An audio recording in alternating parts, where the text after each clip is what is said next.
Did you know that one of the strangest trials in history involved a dead man in the defendant's chair? And not just any man, but a pope? This is the bizarre story of the Cadaver Synod of 897 AD. Let's set the scene. The year is 897, and the political climate in Rome is incredibly tense. A new pope, Stephen VI, has just taken the papal throne, but he has a serious grudge against his predecessor, a man named Formosus who had died about 9 months earlier. But for Stephen, death wasn't enough to settle the score. He wanted revenge, and he was going to get it in the most theatrical way possible. So, what does he do? He orders the body of Pope Formosus to be dug up from its grave. Can you imagine the scene? The decaying corpse is then dressed in full papal robes, complete with a mitre and staff, and physically propped up on a throne in the Basilica of St. John Lateran. The trial was about to begin.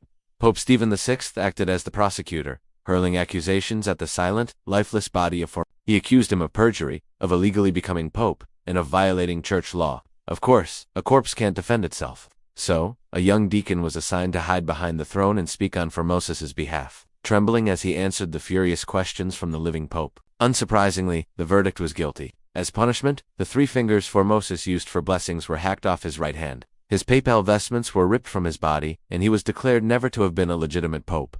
All of his acts and ordinations were nullified, which threw the church into complete chaos.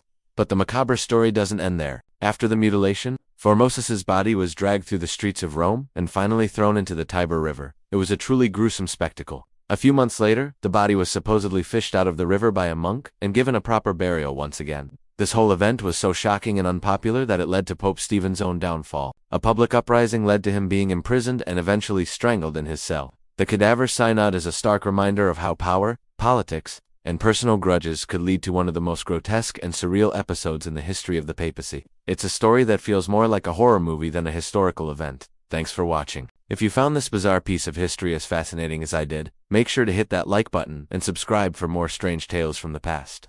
See you next time.